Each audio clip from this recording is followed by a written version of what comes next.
E agora é oficial, rapaziada. A agência dos Estados Unidos, que cuida das regras para os investimentos em Bitcoin, aprovou um ETF de Bitcoin. Vamos ver o que vai acontecer com esse mercado aqui agora nos próximos dias, semanas, meses. Mas vamos lá, vamos tentar entender o que está rolando aqui, né? Isso meio que aconteceu, tá o gráfico do Bitcoin aberto aí. E isso aconteceu um dia depois de um anúncio falso que teve na conta do Twitter oficial, né, do órgão. Deu até uma puta confusão no mercado e tal, né? Mas aí o que aconteceu? No dia 10 de janeiro, que foi ontem, a agência aprovou as solicitações de várias empresas, como por exemplo a Arc 21 Shares. Essa aqui, ó, pode ver, tá até aqui no site deles também, ó, falando sobre o Bitcoin, ETF de Bitcoin. Teve pedido da Ivesco Galaxy também, que é essa empresa aqui, ó. Também tá aqui, ó, ETF de criptomoeda. Pronto, essa aqui também, ó, Van Eck também mandou, ó, Hold Bitcoin. Van Eck Bitcoin Trust. Teve pedido também dessa tal Winson Tree, da BlackRock. A BlackRock, para quem não sabe, é uma das maiores gestoras do mundo. Inclusive, eu posso fazer um outro vídeo falando só sobre essa empresa, se você tiver interesse. Teve pedido da Bitwise. Porra, teve pedido de um monte de empresa. Fidelity, Valkyrie, Grayscale, Hashdex, Franklin Templeton, uma porrada de empresa mandou o pedido, né? E essa aprovação que teve agora simplesmente significa que os fundos de Bitcoin vão poder ser listados e negociados na Bolsa de Valores regulamentada nos Estados Unidos. E o mais interessante, rapaziada, é que isso tudo está acontecendo 10 anos depois que os dois irmãos, o gêmeos, né, o Cameron, tá aqui, tem até uma fotinho deles aqui, ó, esses dois gêmeos, esses caras ficaram bilionários com o Bitcoin. E eles já fizeram um pedido dessa parada em 2013. Só que a SEC sempre rejeitou os pedidos de ETF de Bitcoin para esses caras.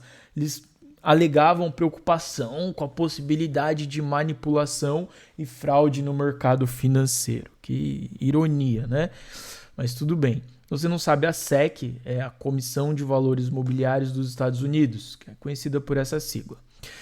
Então, eles tiveram que reconsiderar essa posição depois que a Grayscale venceu um processo judicial em agosto de 2023, revertendo a negação, né, que a SEC vinha negando, para transformar o Grayscale Bitcoin Trust em um ETF de Bitcoin. Então, eles acabaram perdendo, né, esse processo, e agora os ETFs de Bitcoin realmente foram aprovados. A indústria está toda de olho para ver quando que esses ETFs vão começar a ser negociados. E interessante que o chefe, esse cara aqui, ó, o Alex Thorn, que é o chefe da Galaxy Research, ele estima que os investimentos em ETFs de Bitcoin pode atingir 14 bilhões de doletas no primeiro ano. Já a VanEck, que é uma empresa de gestão de fundos globais, prevê que cerca de 2,4 bilhões serão investidos em produtos de Bitcoin só no primeiro trimestre de 2024. Porra, o bicho tá pegando, né? Para lançar esse ETF de Bitcoin nos Estados Unidos, o que acontece? Precisa que a SEC aprove os formulários preenchidos pelos responsáveis. São os formulários chamados de S1 ou S3, né?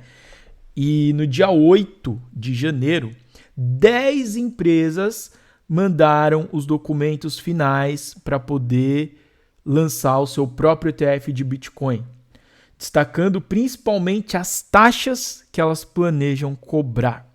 Então, a BlackRock, por exemplo, já falei, é uma das maiores empresas, é a empresa que domina o mundo, tá? Por trás dos panos assim, a BlackRock é embaçada, velho, é uma empresa muito foda. Então, ela é a maior empresa de gestão de investimentos do mundo. E eles vão cobrar uma taxa para negociar o ETF de Bitcoin de 0,2% até que o fundo alcance 5 bilhões de dólares em ativos. Então, olha o quanto que os caras já esperam arrecadar com o ETF deles. Aí teve também a Bitwise, que está com a taxa de 0,24%. Depois a ARK 21 Shares e a VanEck com taxas de 0,25%. E um destaque, e claro, uma curiosidade, é que as ações da ARK 21 não vão cobrar nenhuma taxa nos primeiros 6 meses ou até que o fundo atinja 1 bilhão de dólares em ativos. E atualmente a empresa chamada Grayscale está com o ETF de Bitcoin com as taxas mais altas, 1,5% de taxa dos seus investidores. Rapaziada, tem gente que quer pôr grana no bolso de qualquer jeito, né? Porra, 1,5% de taxa quando seus concorrentes estão cobrando 0,2%, é muito, sei lá, velho, ou é muito abuso ou é muita autoconfiança, né? Não sei, não dá pra entender.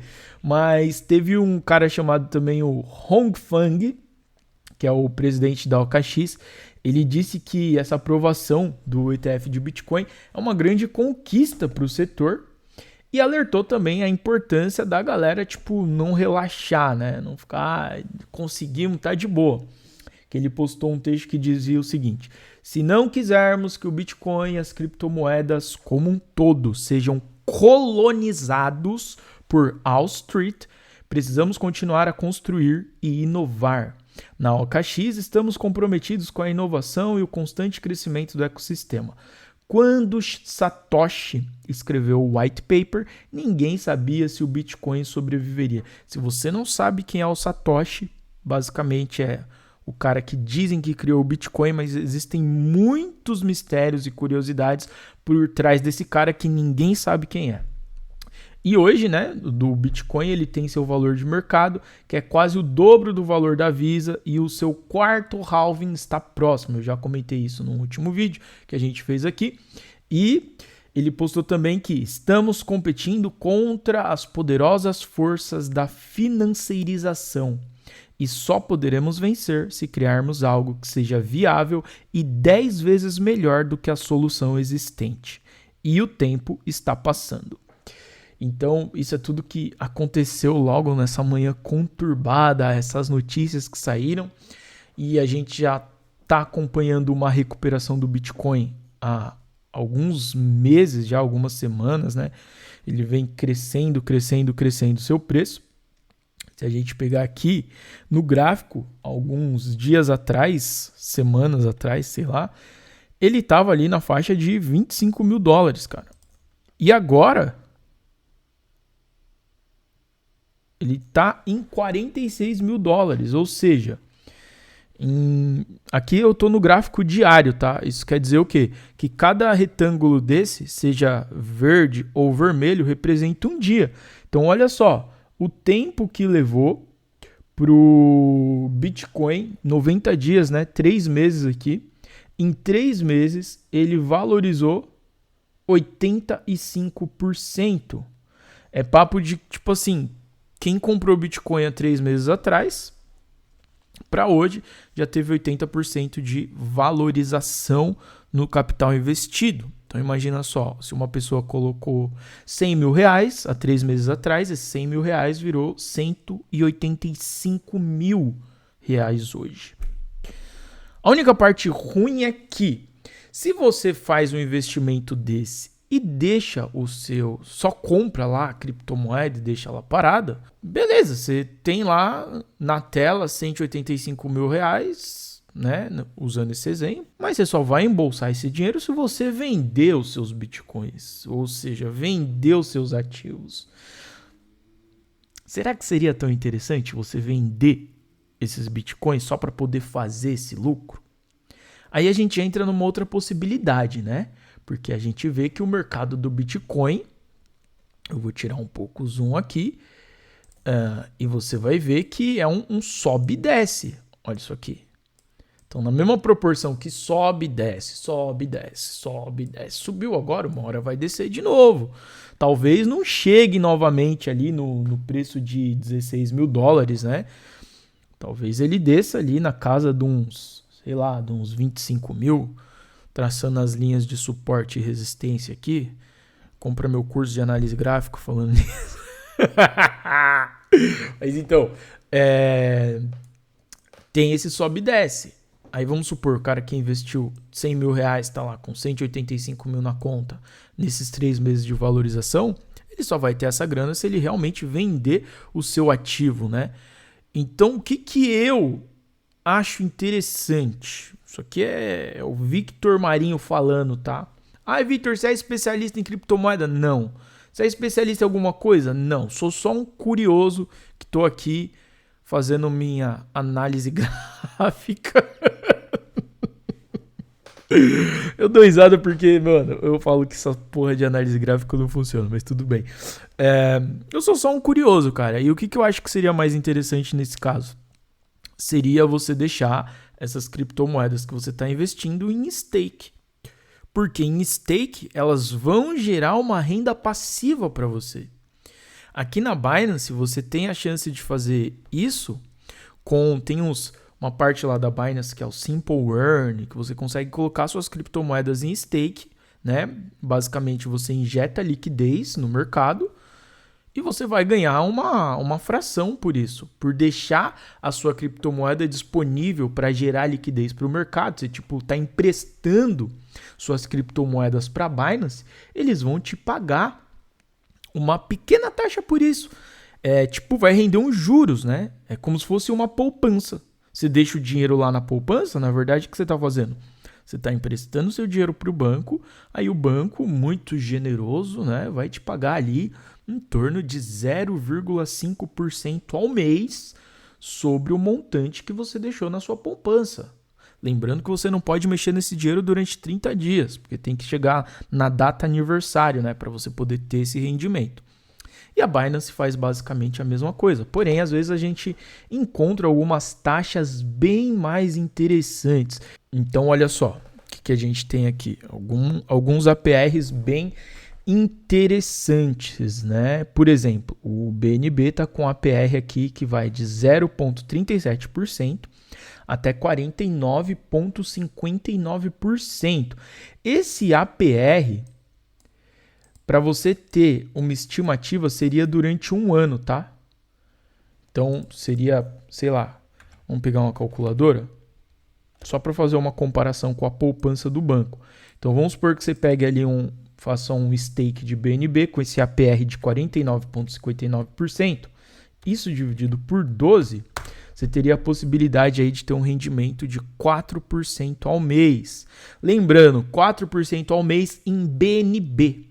Isso não quer dizer que o seu dinheiro vai valorizar 4% ao mês, porque aqui você tem a parada da valorização do ativo, né? Então pode ser que valorize muito mais na questão do preço da BNB, se subir vai valorizar muito mais, né? Ou pode ser que seja muito menos em questão financeira, mas vai ser 4% da quantidade daquele token, não da quantidade de dólares que você investiu. Conseguiu entender a diferença? Então, por isso que às vezes você pega algumas cripto que tem um APR bem interessante.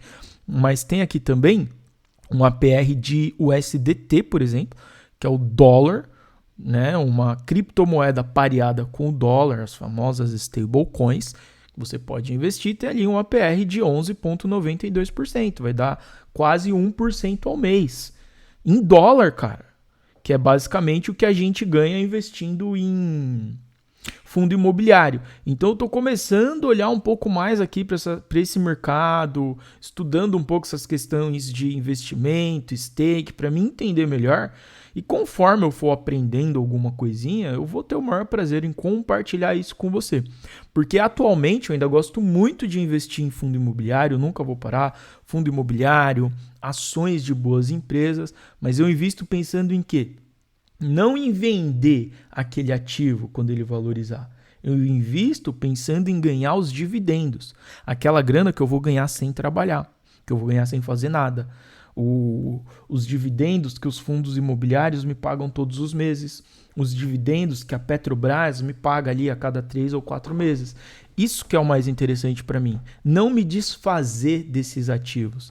Então isso já volta naquele exemplo que eu dei. Imagina o cara que investiu aqui 100 mil reais em Bitcoin, viu essa valorização agora de 100 mil para 185 mil nos últimos 3 meses. Será que seria legal ele vender todos esses ativos só para fazer esse lucro? Sendo que ele pode ganhar muito mais caso ele simplesmente venha aqui e coloque o Bitcoin dele em stake aqui, ó, um APR de 116%, velho, no Bitcoin. Puta que pariu. Olha aqui, você tem um investimento fixo aqui, que você pode pegar um APR de 3, tá? Não é fixo, tá? Não existe essa parada de investimento fixo. Mas tem ali, ó, um Dual Investment, que é um investimento fixado em Bitcoin. Você pode pegar ali um APR de até 116%, meu irmão. É muita grana. Ó, tem até um do Ethereum aqui também, que vai ali até 138%. É absurdo isso aqui. A gente olha e fala assim, meu Deus, não existe. Não, mas aqui tem da Binance, né? É de risco, não é garantido 116%, mas está aqui, ó, entre 3% a 116%. Então são coisas interessantes para a gente poder ficar de olho e estudar. Essa é uma maneira de você fazer com que as criptomoedas gerem uma renda mensal para você, sem que você precise ficar vendendo seus ativos, entendeu? Então você comprou lá um tanto e vai te render como se fosse um fundo imobiliário, uma poupança, um tesouro direto, algo assim. Claro que com toda a volatilidade, com todo o risco de uma criptomoeda, que é muito maior do que o risco de um fundo imobiliário ou de um tesouro direto, né? Corre o risco de valorizar muito e você ganhar muito, ou de derreter e você não ganhar absolutamente nada e ainda ficar no vermelho depois de um ano. Só que a gente, quando vai fazer um investimento, olha para o longo prazo, né? Não investe hoje para ganhar amanhã. A gente investe hoje para ganhar daqui 10 ou 20 anos. Então, com isso em mente, a questão é, quais são os melhores ativos que ainda vão estar com alguma utilidade daqui a 10, 20 ou 30 anos? E se você não viu ainda o vídeo que eu fiz do cara que previu tudo que está acontecendo hoje com a economia mundial, é só você acessar agora mesmo esse vídeo aí que está aparecendo na sua tela.